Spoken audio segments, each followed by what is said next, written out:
नमस्कार। आज के আমি চলে এসেছি আরেকটি নতুন রেসিপি নিয়ে। আজকে তোমাদের সাথে শেয়ার করব ফুলকপির পরোটার রেসিপি। তো এটা বানাবার জন্য প্রথমে আমি পুরটাকে রেডি করে নিচ্ছি। তার জন্য কড়াইতে নিয়ে নিয়েছি সরষের তেল। এবারে তেলের মধ্যে দিয়ে দিচ্ছি 5 ফোড়ন। ফোড়নটা একটু ভাজা হয়ে এলে এর মধ্যে দিয়ে দেব পরিমাণ মতো লবণ আর আদা বাটা। সবগুলোকে একটু ভালোভাবে মিশিয়ে নেওয়ার পর আলু আর ফুলকপি ছোট ছোট করে কেটে রেখেছিলাম সেগুলোকে এর মধ্যে দিয়ে দিচ্ছি। এরপর এর মধ্যে দিয়ে দেব হলুদ গুঁড়ো। দেওয়ার পর খুব ভালোভাবে মিশিয়ে নিয়ে এটাকে ঢাকা দিয়ে কিছুক্ষণ ভাজা হতে দেব। এরপরে আমি এর মধ্যে দিয়ে দিচ্ছি লঙ্কা বাটা। দেওয়ার পর ভালোভাবে এটাকে মিশিয়ে নেব। আবারও এরপর কিছুক্ষণের জন্য ঢাকা দিয়ে হতে দেব। এরপরে স্বাদটাকে ব্যালেন্স করার জন্য এর মধ্যে আমি আখের গুড় ব্যবহার করেছি। তোমরা চাইলে গুড়ের পরিবর্তে চিনিও ব্যবহার করতে পারো।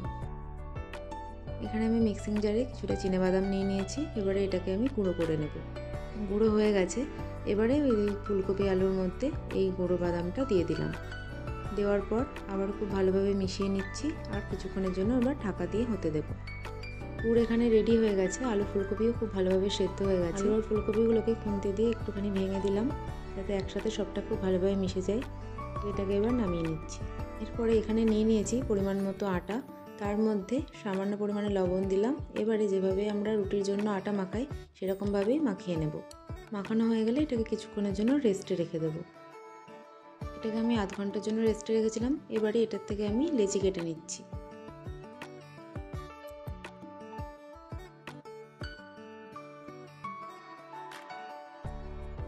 লেচি কাটা হয়ে গেছে। এবারে আমি একটা একটা করে এর মধ্যে পুর ভরে নেব। আলুর পরোটা বা ফুলকপির পরোটা সবেতেই কিন্তু পুরটা একটু বেশি না হলে ভালো লাগে না।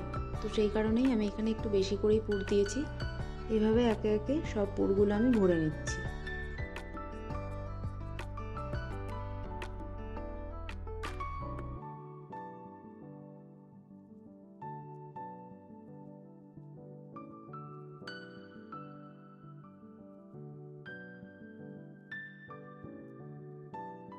পুর ভরা হয়ে গেছে। এবারে আমি এগুলোকে এক এক করে বেলে নেব।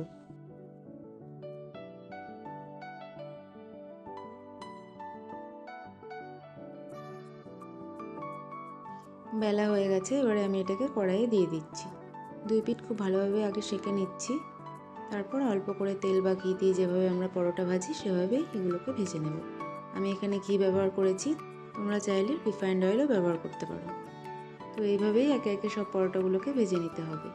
আমার আজকের এই রেসিপিটা তোমাদের কেমন লাগলো সেটা কিন্তু আমাকে কমেন্টে অবশ্যই জানিও। আর এইভাবে যদি তোমরা ফুলকপির পরোটা কখনো না বানিয়ে থাকো তাহলে অবশ্যই একবার বানিয়ে দেখো। আশা করি তোমাদেরও ভীষণ ভালো লাগবে।